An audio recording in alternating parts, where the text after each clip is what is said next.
Pleasant good afternoon once again.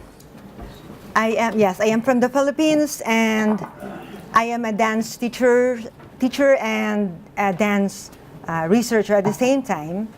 And the title is, it's about the dance in our country, Sayaw sa Bangko.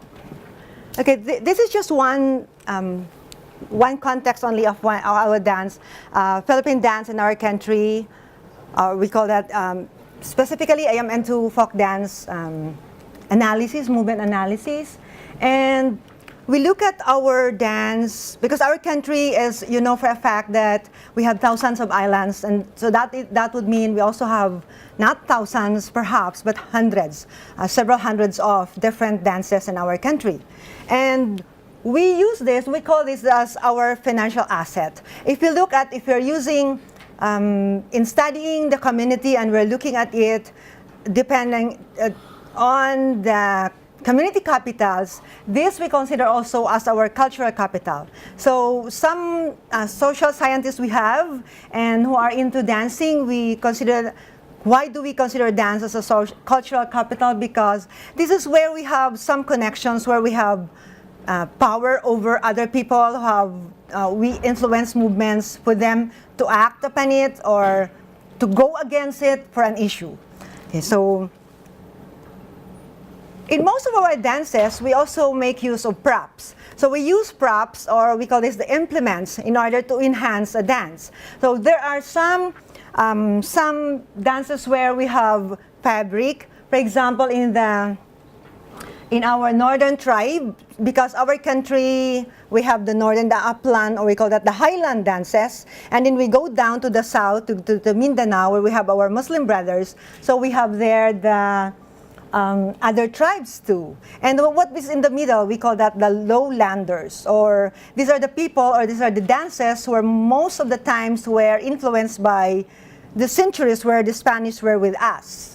Right, so if you can see, we're using fabric. So fabric would mean, there are different meanings when we have these props. For example, in the northern tribe, when a man offers the blanket to a woman, in portraying that in a dance, that would mean the man is willing to protect that woman.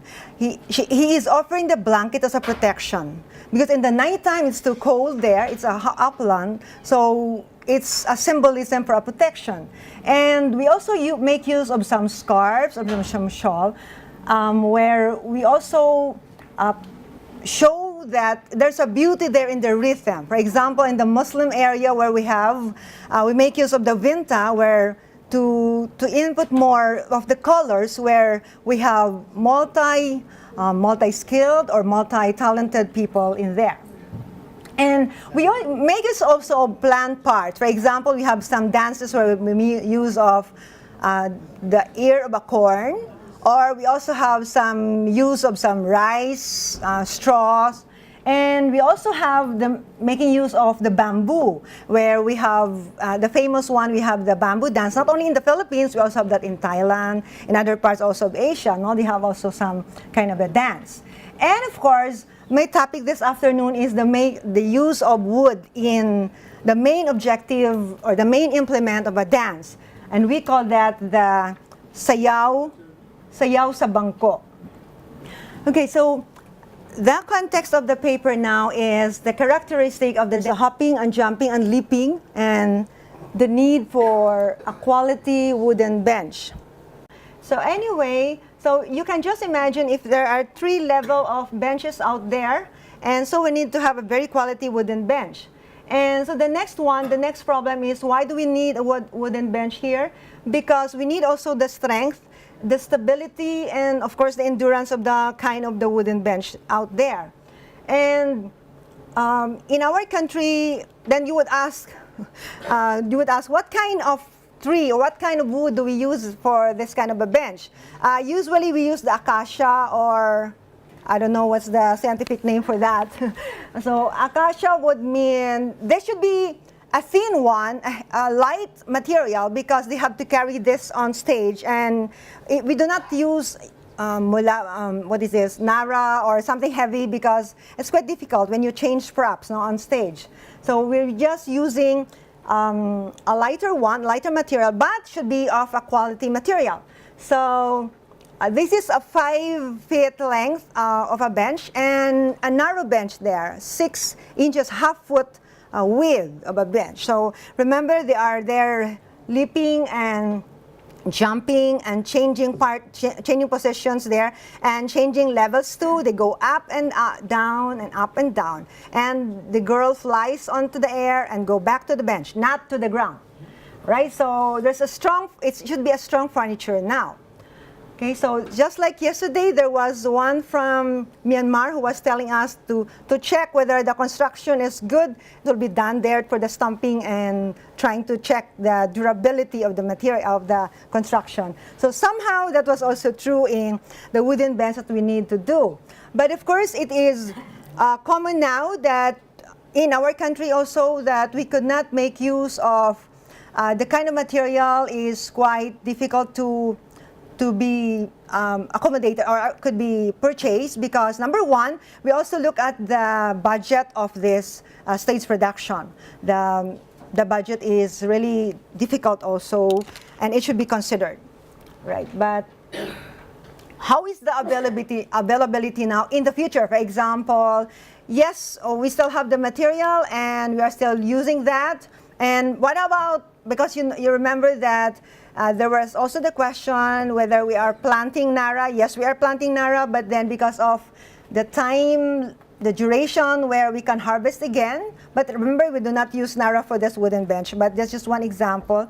So what is the availability like 50 years from now or 100 years from now? Do we wish, the dance instructor, the dance directors, do we wish to change material for this? Can we not use plastic? The answer is no, we cannot use that. Can we use some metal perhaps to accommodate the availability of a material? Perhaps later on we innovate because development is also like that, right? You innovate in order to accommodate other changes. But for the meantime, we look at it culturally. We want to have a stable base. We want to have the foundation as a strong one because all the furniture, for example, even in our houses, we still appreciate wooden made use furniture from the wood, from the timber. So we still love to have that, and we are showing that also in our dance. And also culturally, we look at dance as the soul into the human being. So if you see our Philippine dances, it's very easy now. You can just type it in your internet. We have the Bayanihan as our Philippine national dance troupe, and they are showcasing our beautiful dances, so it's easy for you to see that. And so once you see our dance, you will also learn, or you will also see a glimpse of what is a Filipino, what is it in our country. So if you could have seen it now, the video, you will see that there are so many acrobatic movements there. So some people, although it might be a critique for us, for the dance people in our country, like they would say, Philippine dances are characterized by acrobatics. Yes, that's true. We usually have some simple dances and then we come in with some props. For example, we have the Sayaw Pandango sa Ilaw, where we have a an empty glass there, and we have a candle there, lighted there, and we put one glass here on top of our head, and we balance that. And so what is it? So it's a glimpse to us that we're more or less balancing our social issues there. And remember, we have lots of social issues in our country, not only the man-made issues, but also the natural issues that came in. For example, the natural disaster. So as for the meantime, we're still making use of the wooden bench because for us, aesthetically beautiful, it's beautiful and the value is really very high. So for other people, in our school, in the academy, we are trying to reach out to the young people because we know for a fact that folk dance is quite like, it's been superseded by other influences like Western movements come in, and so we need to more or less still have that impact, the value of the folk dancing. But of course, we need to look at later on, like 100 years from now, would you still be dancing? Would you still be having this all availability of the resources? And well, coming on with the changes, hopefully we still be intact when it comes to the value of it, but of course we're open to some development. Yes. Thank you so much. Question for Dr. Buot. Does teak wood grow in the Philippines? Yes, yes. Yes, we have. Yes, we have teak wood. We also have some teak furniture at home, actually. Yes, but then further more explanation will be done by Sir Pat or from my own partner. Dr. Zhao. What kinds of wood